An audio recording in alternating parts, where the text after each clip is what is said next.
Good afternoon and welcome everyone. My name is Ingrid Alvarez and I'm the New England Regional Director for the Hispanic Federation. I am excited to be here with all of you and to kick off our Connecticut State Education panel discussion session titled Connecticut Schools Reimagined Through Community Allyship to Ensure Academic Excellence and a Strong Democracy. I am joined today by my co-moderator, Subira Gordon, Executive Director of ConnCAN, alongside a robust list of leadership within the education space across our state in Connecticut, starting with Dr. Gladys Labas, Director of Equity and Language for the Connecticut State Education Department. Welcome, Dr. Labas. Thank you.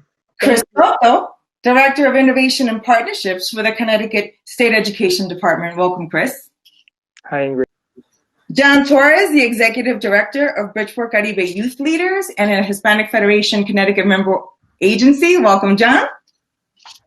Welcome, thank you. Good afternoon, everyone.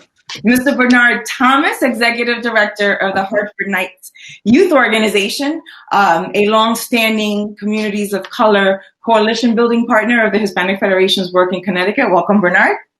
Welcome and thank you. Ms. Brittany Rodriguez, a Bridgeport Caribe Youth Leaders alumna and a most recent first-time full-time college graduate from Boston College. Congratulations, Brittany, and welcome. Thank you. Hello, everyone. At this point, I'm going to kick it off to my co-moderator, Subira, so that we can open up the start of our panel discussion. Take it away, Subira. Thanks, Ingrid. Hi, everyone. Thank you for joining us here today. As Ingrid said, my name is Subira Gordon, and I'm the Executive Director of ConnCAN. And we do a lot of work here in Connecticut around education advocacy and ensuring that all kids in Connecticut have access to the best education that our state has to offer. So it's, we're having this conversation via Zoom. We're in the middle of a global pandemic. I know it would be great to be in person and do this together, but unfortunately, we are not able to. Here in Connecticut, a lot of the statistics we know. We have one of the largest opportunity gaps in the country, which for many, they are now recognizing what some of the problems are with the global pandemic, but things that we've all known to be true for a really long time. I want to say, as of today, there's been a recent report that about 5,000 students who selected remote learning have not yet logged in, which for many of us is a problem. I know many of these students are coming from our metropolitan areas and they're predominantly students of color. And we're here today to have a conversation about, we're talking to people who work for the State Department of Education and are at the state level, and also talking to community members, people who are on the ground working directly with youth, and trying to get the information out there about, what's the state doing and how can we all work together to ensure that every child in Connecticut has access to the best education. So I'm going to start off this conversation today by kicking it over to Chris Soto, who's the Director of Innovation and Partnership at the Connecticut State Department of Education. So I'm going to ask kind of a two-part question to Chris Soto. Your role at the department allows you to work with college and career readiness. And we know that, education is one of the great equalizers. Students who have access to a college degree, I always say, those of us who have the privilege of having a college education are more likely to be home working behind a computer screen than those who are not. What are some of the efforts that the state is working on to ensure that specifically first-gen students are still looking at college as a pathway for success? And then I also know that the State Department of Education, along with the governor's office, has done a lot of work to tackle the digital divide. And I'd love for us to tell you a little bit from your perspective, what's happening, give us an update on numbers and how things are going right now. Great, absolutely. Thank you, Subira. Thank you, Ingrid, and welcome to everyone who's joining us this afternoon, taking some time out to talk about these important issues. Also great to see some colleagues on here that I've worked with and also some new colleagues. So I'll tackle both questions, and thank you for setting us up for that question, because even though it is specific to college and career readiness, I think what it does is it offers a slice into the other things that are happening when we talk about education into the state. And so the first thing I have to say is that, it's refreshing that we have a commissioner that is talking about college and career readiness in ways that maybe it hasn't been spoken about in the state of Connecticut. When we look at our surrounding states that have robust landscapes when it comes to approaching college and career readiness, Connecticut was pretty much falling behind in that. And a lot of that comes from when we look at national data on what college enrollment and persistence and graduation looks like. Connecticut is at the top. Obviously, we know that that's not the case when we disaggregate the data for our most vulnerable and needy students, and I'll get into that in a little bit. But by and large, Connecticut, in my opinion, we haven't taken it as seriously because we're kind of resting on the laurels of that. And so, again, it's refreshing to have a commissioner that's committed to this, that's focused to this. The creation of my position is essentially testament to that. Making sure that there's someone as a point person at the State Department of Education that's hyper-focused on college and career readiness. So what does that look like specifically, as you asked, Subira? So, number one, what we did was we worked with a bunch of partners and kind of basically transitioned the chair of the Connecticut College and Career Readiness Alliance over to our department. And what that is it's a group of stakeholders that are working on these issues across the state. And what we decided is that we wanted to really tackle college enrollment. And if you ask why college enrollment, is because as you briefly mentioned, Subira, we actually have the unfortunate designation of having the widest disparity between Black and white attainment, degree attainment in the country. Right, we're dead last. And so although at the State Department, we're not necessarily focused on graduation, but we are focused on the enrollment piece, right? And so we knew as an alliance, we needed to basically focus on the enrollment piece to ensure that we're getting to where we need on persistence and graduation. So things like FAFSA completion, right? That's something that's very important to us. Last year was the first year that school districts were able to get student level FAFSA completion data. What does that mean? That means, in the past, you basically had to go onto a U.S. Department of Education website to find out what your district was doing in terms of completion. Right now, student counselors, principals, superintendents, they can go into each school, they can go into each district, and they can know if student Chris Soto has or has not completed his or her FAFSA. That's critical, and that's one of the best practices that we've seen across the country about making sure that districts are implementing data-driven solutions in order to do things like FAFSA completion. So that's one of the main things. Last year was the first year that we did that. Now we can look at that data. And one of the most important things about that is if we look at districts that have multiple high schools. In the past, all you knew, let's say that a district had 60% FAFSA completion. But what we didn't know was what is the disparity between high schools in that district if there are multiple schools. I see John's here from Bridgeport. Bridgeport is a great example. There are a bunch of high schools. And so we needed to know what is the disparity. If the percentage is at 60%, which are the ones that are outpacing that goal, and which are the ones that are really struggling. And so now, as a department, we can surgically go into districts and say, what's going on? What can we do to help you as a department? Excuse me. And so we weren't able to do that work before. So that's just kind of one example of what we're doing on the college and career readiness side. The other piece that I want to kind of close out on this question is, we've had a college or bust mentality, I think, nationally, right? And so that, I think, sends the wrong message to students. But it's delicate, right? Because we know that even though that message of college or bust has kind of persisted nationally, our most vulnerable students are still not going to college, right? And so even though we need to talk about other career readiness opportunities that do exist for young people, we can't do that at the expense of our low-income first-gen students who are already not going to college, who are not enrolling at the rates of their peers across the state of Connecticut.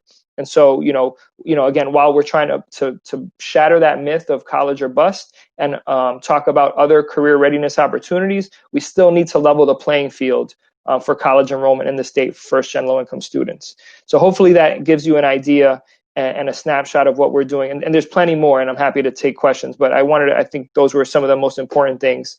And then to your second question about the digital divide, like there's no doubt that COVID has disrupted things here in Connecticut and across the nation.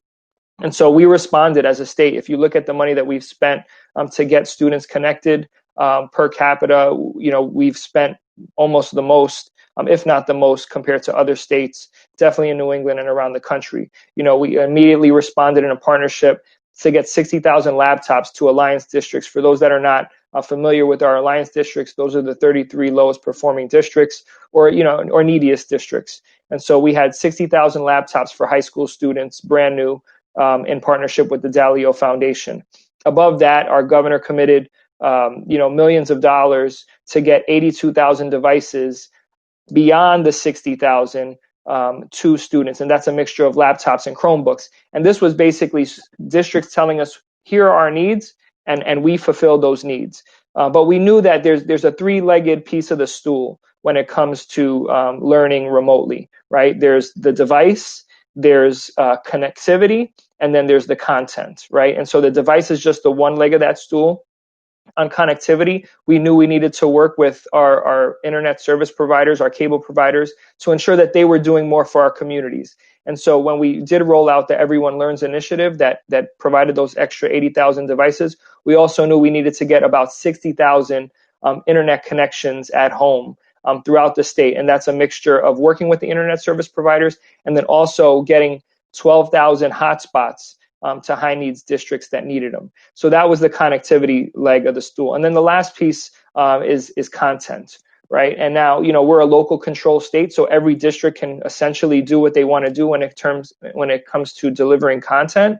But we did create something called the CT Learning Hub on our website, driven by our chief academic officer, to ensure that districts had high quality content that they could deliver to students. We saw, while March was disrupting, there were some best practices and there was some great content that was coming out of districts. And so we bottled that up. We also partnered with Columbia University to basically create a model template when it came to remote learning. So those are the three legs of the stool that we've been working on. Again, happy to answer more questions, but hopefully that sets the stage on some of the initiatives that we've kind of launched here in Connecticut. Thank you, Chris. Dr. Labas, I'm going to go to you next. A lot of the work we do at ConnCAN is around advocacy. And, a few of our partners who asked to remain anonymous have shared a little bit of their experiences about so these are specifically parents of students who have English language learner needs. They are needing, it feels to them like they are struggling right now in the moment and struggling to survive. We've gotten stories from families who are saying internet access, while, lots of people have gotten computers, the ability of a parent to be able to navigate how to log on has become a problem. There's also a lack of engagement right now. In the middle of a crisis, I think, we've pivoted to really looking at instruction and making sure that instruction is at a high level. But the wraparound supports for ELL families and families of English language learners, we've gotten a lot of feedback that seems to be something where families feel like they're not being supported. And also specifically for new arrivals. So those individuals who are entering the system this year, brand new immigrant to the United States, they're trying to navigate, being the new culture, the new language. What are some of the things that the department is doing? And I know you're going to tell us some great things, and also we know that for students to learn a language, they need a lot of one-to-one instruction. And that's something that has come up time and time again, that not having that individual dedicated time has been seen to some individuals as kind of a hindrance for their students to learn the language. So tell us a little bit about what the department is doing and how families can connect with you or connect with the department to get some resources. Well, thank you, Subira, for that question. Like Chris has mentioned, we have been doing quite a lot of work in trying to connect with families. These are unprecedented times. I tell parents, esto es un marco flexible. It's a flexible situation, and we need to work with that situation. And we want to be available to assist. My position is a brand new position, because the commissioner wants equity in language to be also at the forefront. This was important And that is something we are going to continue to push in our state. As it has been mentioned, Connecticut has a big achievement gap, and it hasn't really changed much in the years. However, we have tried for many years in terms of legislation. Like, for example, Connecticut was the third state to have a bilingual law for English language learners. This is 1977. I was part of developing that law then, and it was very important for our population. And then in 2015, we just rewrote it and made it even better. And you have to understand, other states that were ahead of us and during the English only movement in the 80s took away the bilingual law. Yeah, Connecticut stayed with it, and we continue to make it better. And that says a lot for us as a community and as a state, that we receive that support. But with this situation, we need to focus on academics, but we can't forget social emotional. And I think that's where you were heading,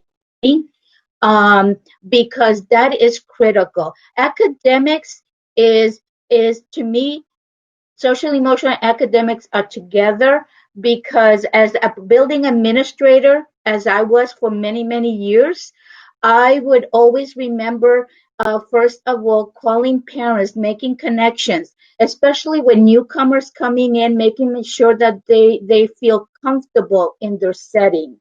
And at this point in time, what we're doing is, and I go to these meetings where we have, it's called ESF 15. It's community agencies, and I'm part of that as I represent the state Department of Education, and many community agencies are there. So when issues come up in terms of our English language learners and parents, they are there to help us, and we're there to help them. And this is very, the first time I've been, that they started this, we meet on a monthly basis. And for example, we had a flyer for parents, and where we were developing a situation, if you go into school, how to register, how to ask questions, and so on. We had developed this, and it's going to be published soon. And we wanted it to be translated into different languages. And yet someone from this organization came out and said, oh, we have a person that could do this. So now we're going to be able to translate this into Mandarin, into Polish, into Spanish, and every language, the 6 languages that we have here in Connecticut, and even more, because we do have a Turkish population in New Haven. It's small, but it's there, and we need to acknowledge that.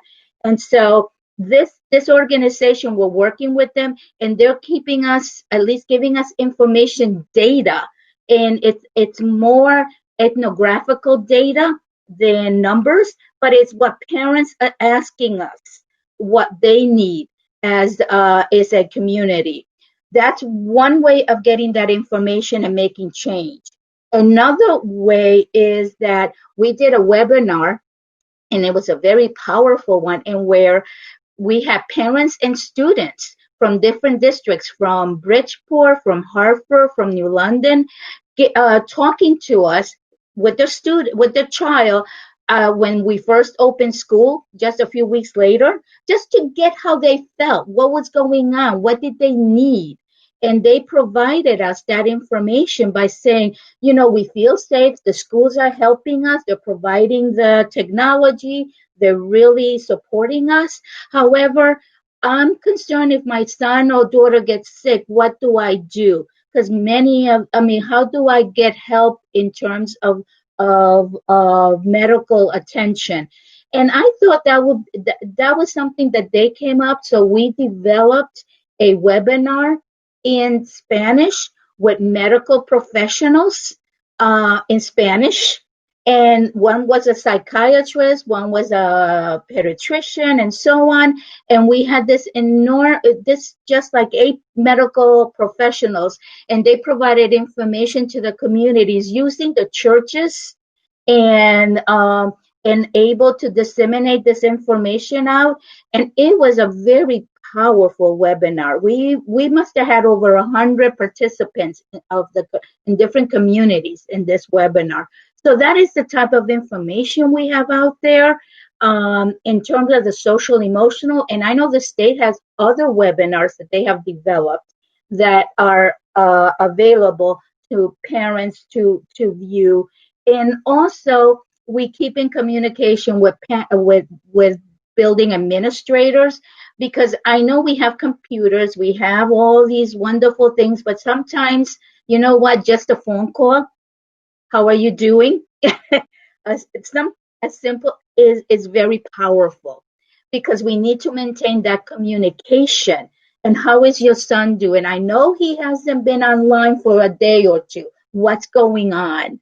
And because schools are getting that data on a timely manner to be able to respond to the community. So that is important. And that constant communication, and it doesn't always need to be by computer. It could just be a simple call that we all have phones and we could all answer them.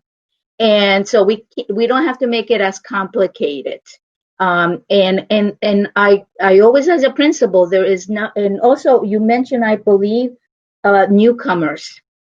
And they are, especially many districts have with newcomers, especially if they speak another language, they have a center where they all come in and they register, so they're able to maintain that data and also give them the last exam and able to identify the needs of the students in the centers that they tend to go to.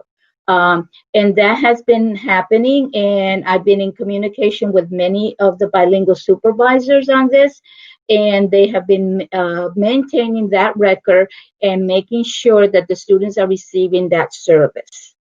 I don't know if I got all your... That's great. Thank you so much. And next we're going to kick over to John Torres, who's the Executive Director of Bridgeport Caribe Youth Leaders. So Bridgeport, as we know, has lots of challenges for the school district, has one of the highest utilization rates of remote learning in the state. You work with youth in the city, and I want to ask the question, how can the state or the municipality support the work that you're doing? Specifically, parents are facing economic challenges all across the state, but more specifically in areas like Bridgeport. What are some of the supports that you need to be able to directly work with? So thanks for the question, Subira, and hello everyone once again.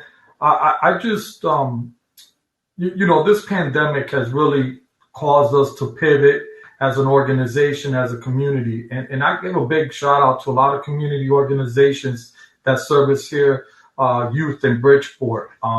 We have over 20,000 grammar school to high school students in Bridgeport, and us working collectively to support them it is very instrumental in their success. And Caribe is no different. We had a pivot. I remember when we went into shutdown, working out of home.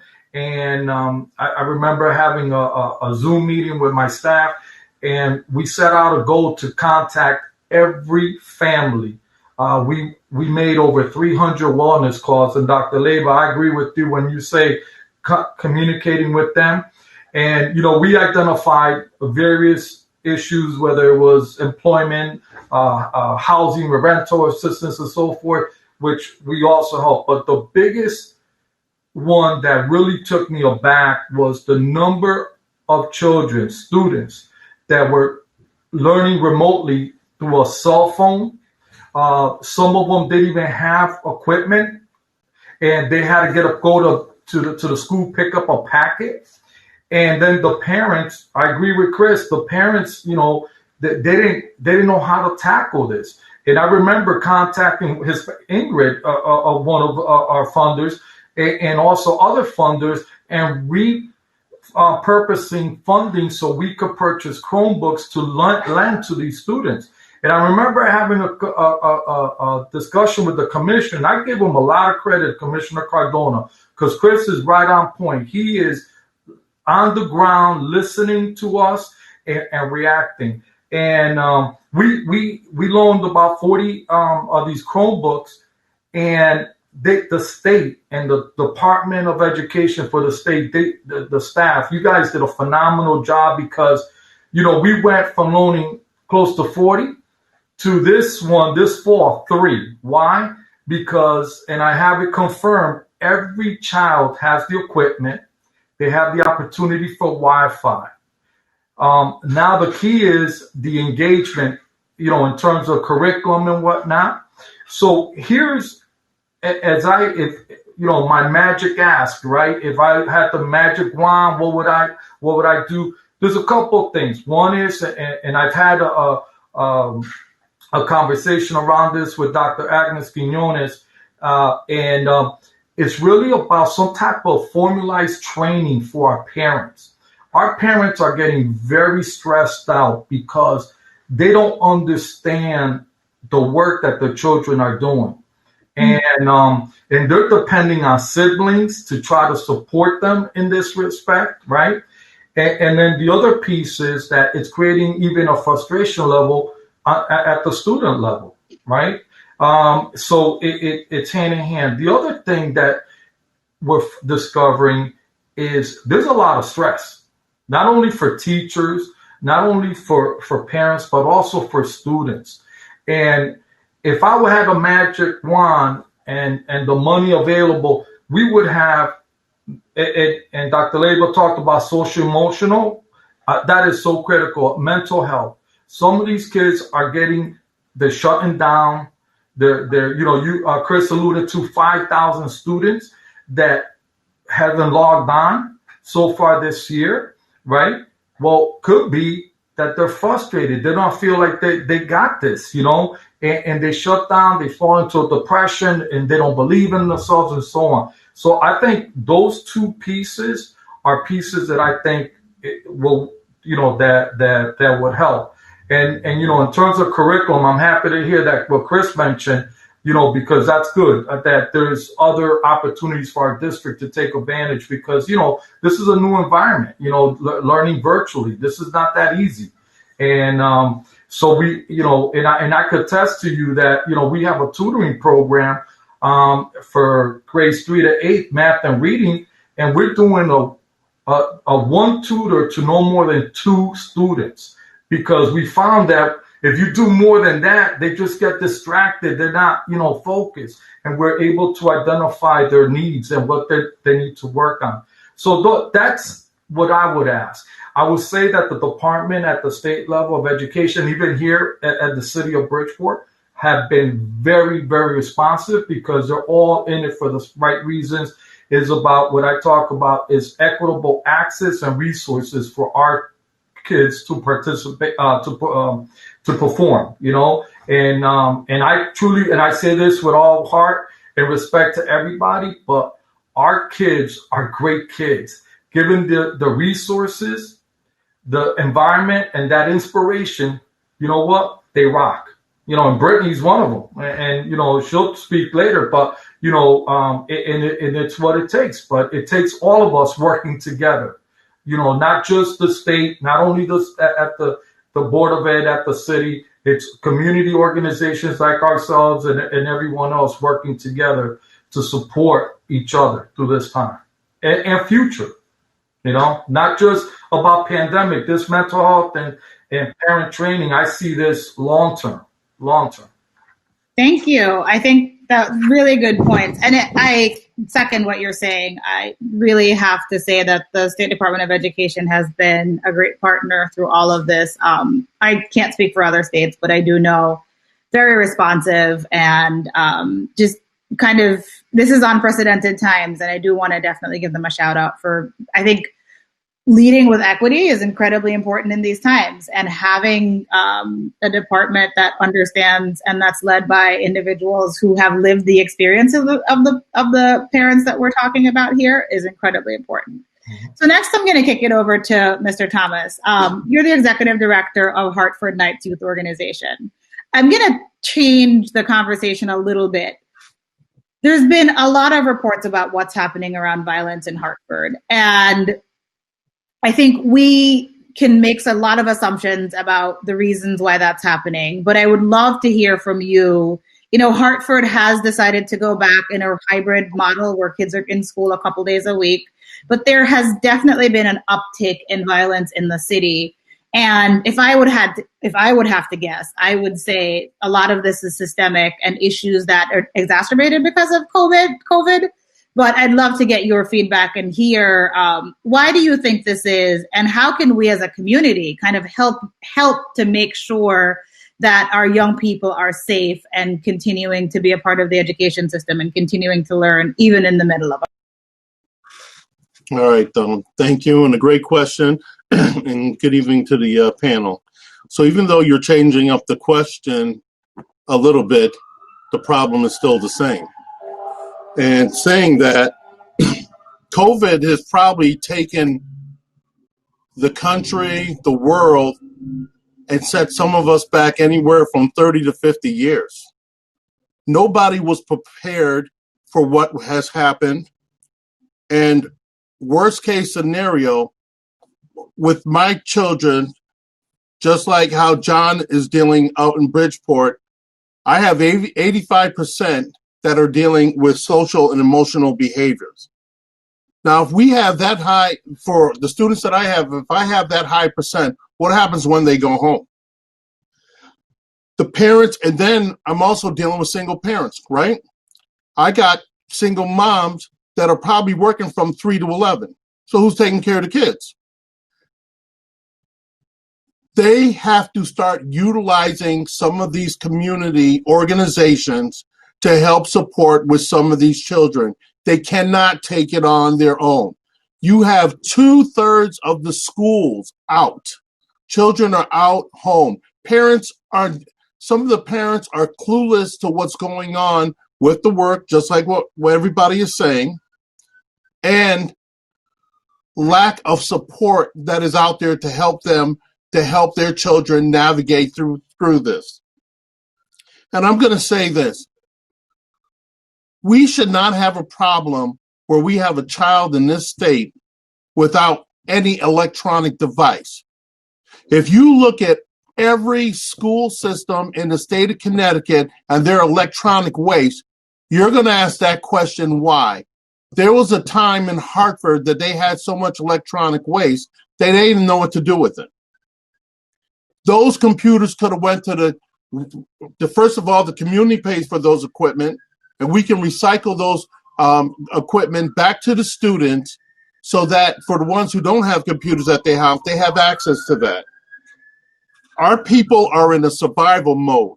It's a matter of life and death to a lot of our people. You have individuals, right now, the three major things that I'm seeing is rent, utilities, and food. And thank God for foundations like the Hispanic Health Foundation, helping out organizations like ours, helping us give food to our parents for people who just don't know how they're going to survive from day to day. The stress in a household, you got to remember, we have parents and children who always had resources that they could always go to that would support them whenever they're stressed out, be able to calm them down, be able to go into a toolbox and help them cope with certain situations. We have children that are afraid to stay in their own homes. You have DCF shutting down. A lot of the clinical services shutting down. You have people working from home. People are not getting supported the way they need to get support. And we're about ready to catch another wave of this, which is even more scarier because we're in the flu season and you don't know the part that scares me and what I'm hearing from my parents, they cannot get doctors to agree on a certain thing in regards to the COVID. And that's scary. That's where they're going to get their medical advice. We have to find a way to be able to help support and truly tried to get to calm down the community. Not to mention you have your Black Lives Matter that kicks in with the violence and stuff like that. And it's almost like we have to find a way that we all can work together. I was telling somebody the other day, why is it when there's something like a Las Vegas mass shooting, how everybody seems to come together? Why is there scenarios like that? But if there's a shooting in Bridgeport, in Hartford, Waterbury, New Haven, individuals don't really care. Oh, there goes another day in the urban area.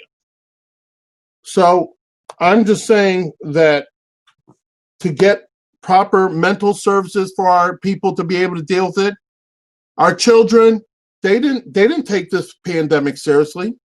A lot of people didn't take this pandemic. They're still having parties or groups of people meeting, and we're about ready to start another rise of what's going on with the COVID.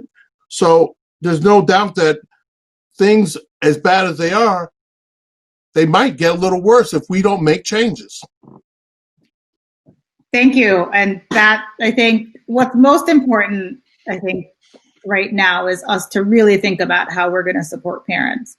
So, Brittany, I'm going to ask you a quick question, and then I'm going to pivot back to a question from the audience about parent capacity. What I will say, as the parent of a fourth grader, I have struggled recently with figuring out how to help him with his math, because how they're teaching kids how to do math, and I sound old when I say the new math stuff, but just learning the times tables is not, I am used to, looking at the thing and memorizing it and being able to regurgitate it. That's not how kids are doing it nowadays.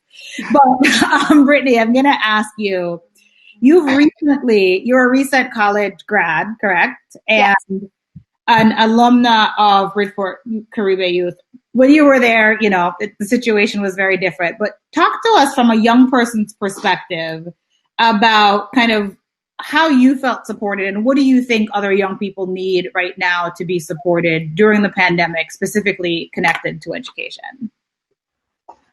Thanks, Subira, for the question. I think it's very important, just in general, that question, because while I was in high school, and mind you, that was over about 4 years ago, I really had a guidance counselor who was able to guide me through the whole process, and I was very close with her. So she was extremely helpful in kind of helping me maneuver applying to college for the first time. Mind you, I'm a first generation college student, so I didn't really know anything in terms of applying, scholarships, financial aid. I was just really lost. So she was really amazing in kind of guiding me in what direction, what things I should do, what scholarships I should look for, and kind of maneuvering that whole process, because it's definitely overwhelming. You're like 16, 15 years old at the time. You're not really thinking about, okay, what I want to do for the rest of my life, what I want to do for the next 4 years. So kind of trying to pinpoint where exactly you want to go to school. It's definitely a tough question to ask someone that's, that age. But luckily with my guidance counselor, I was able to kind of apply to different schools and decide where I really wanted to go. But I noticed that I didn't really have that exposure to different schools. Like I didn't really know what college I wanted to attend, where I applied to BC really by luck. My friend told me, apply to schools in Boston because I'm moving to Boston. So I thought, hey, I might as well just apply. I'll be with my friend. We were very close, but it wasn't like really per se because I wanted to go to BC, because I really identified with their programs, identified with their majors. It wasn't because of that. And I kind of wish I had the opportunity and had the exposure to kind of visit different schools and kind of see what programs they had to offer, what initiatives they had to offer before actually committing to a school. But unfortunately, I didn't really have the resources. I didn't really have the means to even visit schools. I started visiting schools late my senior year, which is extremely late. Nowadays, students are visiting colleges sophomore year, even freshman year. So I was just very delayed in the process. And then even just entering college, I didn't even know what I wanted to do, like as a major. Fortunately, I decided to kind of enter the financial services field just because I wanted to kind of break that glass ceiling and be in a field that was like underrepresented by women and Latina women specifically. But I didn't really have a passion in business. I didn't have a passion in finance going into it. Later, that passion came, but I kind of chose business blindly. So I kind of wish in high school I had, more classes, more opportunities to see different majors that would be offered to me in college, like computer science, some of the STEM majors, just because these fields are really underrepresented by women and underrepresented by Hispanics, Blacks. So I just kind of wish I had exposure, because who knows, I might have been really good at computer science, but going into college, I didn't know that. I didn't even know what coding was until freshman year of college. So I didn't even want to take the chance and try to get into a major that I could probably, not do well in, because I don't have the skills. So I just kind of wish that I had the opportunity while I was in high school to kind of explore different majors, different programs, different offerings before I entered college. And I kind of would have been more guided, and I would have made a more direct decision as to what I wanted to do, as a career and just as a major in general. But ultimately, I'm glad I picked, the financial services field. I'm now working at KPMG. I really enjoy my job. I enjoy what I do.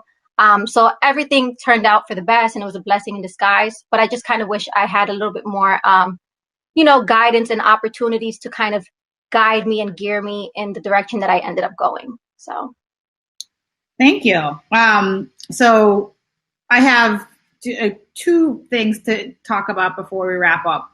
Ingrid, I wanted you to share briefly, Yvette Bello had a question about, learning supports and parents' capacity to help students learn. I know you had told me a story recently about trying to help your daughter. And then I want to, at the end, kick it over to Chris Soto just to talk about kind of what are some of the supports that are out there to help a student, help parents, help students create positive learning environments. I know about the Connecticut Learning Hub, and it would be great if you could share just a little bit more about what is being offered. And I think I hear a follow-up conversation here about talking about how we can help scale up the capacity of parents, specifically those parents who need it the most. So Ingrid, and then I'll kick it over to you, Chris, to wrap us up at the end. Thank you, guys. And Brittany, as I heard you speak, and at 48, my age, I share in that experience and that story you just shared with us. It was my experience. I do what I do for a living, and while I am passionate and I love it today, I had no clue that this is what I was going to do. No one told me. And as a first person in my family to go to college, had no exposure. And you said it so eloquently. Who knows what else I was destined, could have been, and I didn't have that exposure, and some way, somehow we navigate, and we succeed and we thrive. And so congratulations to you. Subira, thank you. So I am the parent, of two of Connecticut's most precious to me, students in the public education system, one who graduated as a senior in the most unprecedented and unexpected circumstances this June, and is about to embark on one of our state universities here. The other one is a high school sophomore.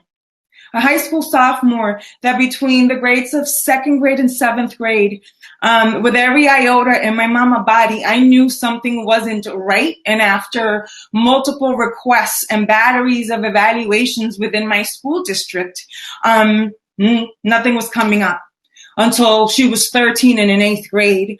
And I will honor and acknowledge and say out loud that I sit in a seat of privilege. I'm married to a school teacher. I work for Hispanic Federation. I have colleagues like Chris and Subira and Bernard and John, and I have access, right? There's a circle of influence in my world that when it comes to my kids and their education and what may be, working, not working, I can ask, I can seek advice. I also have health insurance, which allowed me to go outside of my school district with no barriers and invest in absolutely every kind of evaluation that I needed to rule out until I could figure out what was happening with my child.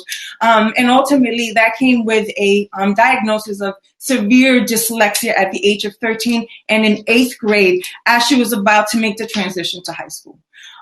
So rest assured that there was a lot of guilt both as a parent, and I know guilt is cheap, but as a parent, as a mother, as someone, again, and I just shared that circle of influence, that privilege, that it took so long, even after I thought that I was accessing all of the systems and doing all of the right things that are afforded to us for children's school, and being able to figure out how I helped her.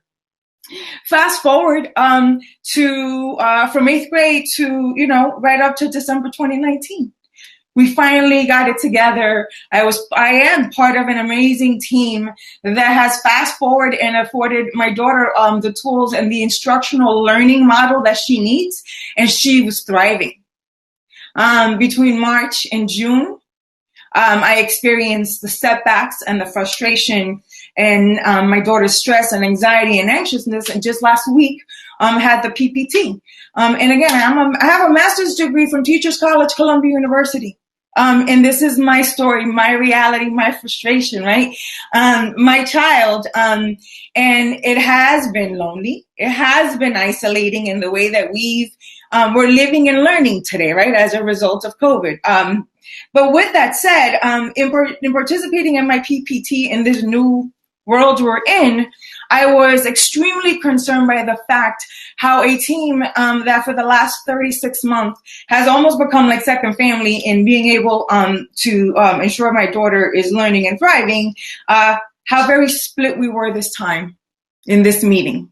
Between administrators, between educators, and between student and families when it came to the immediate recommendation that I again postponed for another 6 months my daughter's evaluation, that I again postponed for 6 months due to, the pandemic, right? The only indicators that I have around whether or not my child is either still thriving, that there is some type of learning deprivation like she had experienced between 2nd and 8th grade. And that's just a reality for me. And as I walked away from that PPT that lasted 2 hours and this circle of influence that I talked about, right?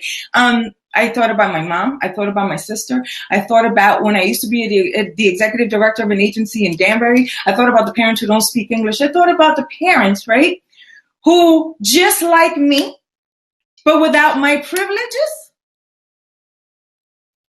are hungry, are desperate, are emotional, their social and emotional well-being, right? That there's this trauma, this guilt. How do we keep our children from not giving up, right? From not saying, I can't do this. How do I support a child that remote learning isn't a sustainable form nor an equitable form for her to be able to learn because of her disability? How do we engage? How do we create spaces? How do we co-create solutions? And in spite of being one of the most avid advocates for the highest standards of health safety for my child, other people's children, teachers, our school, our communities, I also want to say that at this juncture, we need to pivot the conversations and the dialogue from we can't do and we must postpone to what we must do and what we must create. Because postponing and excluding children with learning disabilities, differently abled children, parents who are struggling, including me, is no longer a sustainable option. And I say that with that passion that just came across, got a little bit of a lump in my throat because this is about my daughter too. But I walked away thinking about my mom, some people I know in my community, your lay parents, your hardworking parents that above all, with all of the need that Bernard and John, right, shared, with all of the resources Dr. Labas and Chris, right, that you guys bring to this new leadership within our state education department. How do we intersect students, parents, to co-create those solutions and those supports?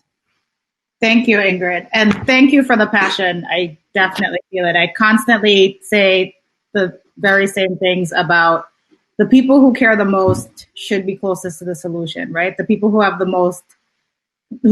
most at stake here definitely need a seat at the table. So I'm going to kick it over to Chris to just talk a little bit about how that you mentioned that three-legged stool, and one of the things I think that's problematic, lots of people don't have a safe place to go. That's a theme that has run through this conversation. That safe space, I think I concur. It doesn't need to be the school district. We can think about how community could be a partner for us, and how there's lots of nonprofits out there that are struggling who could be a part of the solution. So I'll have you wrap us up, Chris, and I just want to say thank you to everyone for joining us. It's a wonderful conversation, and I appreciate your openness and your honesty. So I'll keep. Great. Thank you. I mean, just so many thoughts, such rich conversation. You know, I think to Yvette's question, it's a great one and a valid one. When we think about, you know, above all the stuff that's happening, how do we ensure that students are in a positive learning environment? And now they're in multiple learning environments, right? They're in a school system, then they're going to their house potentially. There are municipal childcare programs that are set up right now essentially as learning pods for students, for parents that can't stay home. They can't afford to stay home when their students are home for the hybrid session, right? So the idea of a learning environment has changed, right? It's been disrupted. But one of the main things that, you know, we talked about on this in this discussion is about parents and the support that parents need. And, you know, you can't have a positive learning environment if the parents are not healthy as well, right? We can't forget that important point. And what will make a positive learning environment is different for everybody. We talked about, you know, violence in Hartford, and we talked about, you know, internet needs in Bridgeport, and, you know, I can tell you about childcare needs in New London. And so, you know, every, you know, issue is affecting families differently. And so, you know, I could clearly talk about, you know, the specific resources maybe that exist on our website, but what I want to talk more broadly about is how we engage our partners, right? If we're not coming out of this pandemic doing something differently, then we've lost, right? And so, you know, for groups that wanted to stay in silos, for you know, in, you know, the way that we did business before is just not the way that we can do business now. And for organizations that are engaging with school districts and the State Department, whoever it is, we all have to stretch. You know, we all have to exercise new muscles that we haven't exercised before. We have to think creatively in ways that we haven't before. Yes, it's stressful. Yes, we need self-care, but we know that nobody is coming to save our communities, right? Nobody is going to do it for us except us. So we have to stretch. It's just the reality that we have to do. And, you know, as Ingrid said, we must do it. And so, you know, I think I'll kind of end there. But you know, as we talk about what that positive learning environment is, you know, just from our standpoint as a stakeholder, you know, we manage, you know, we help try to support 200 school districts with a staff of, you know, less than 130, right? And so we clearly can't do the work without the partners that are both on this call, that are in our communities. And and like I said before, if we're not doing things differently when we come out of this, we're going to have a lost generation of young learners that we just can't afford to have in our communities. Thank you. I'll kick it to you, Ingrid, to wrap us up. And thank you, everyone, for joining us today. This was a great. As great allies and great leaders that we are, we went over our time, and it doesn't matter because, like Chris, you just said, you just gave me goosebumps with your last statement. We don't get to do this again. And we have a whole generation of learners, right? You know, at stake.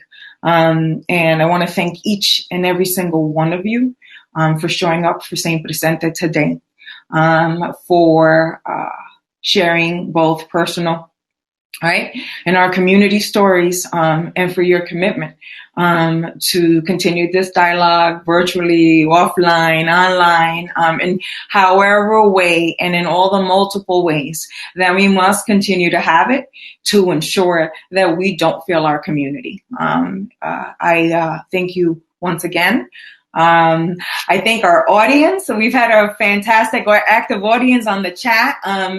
There's an opportunity to, if questions were not answered throughout the course of our panel discussion, to loop back around and to ensure that we get those questions answered for you. I'm looking forward to the opportunity that we all get to connect for part 2 of this conversation. Have a wonderful day, and thank you for your leadership. So we're all going to hit the little red door and exit our virtual stage. And thank you. Bye.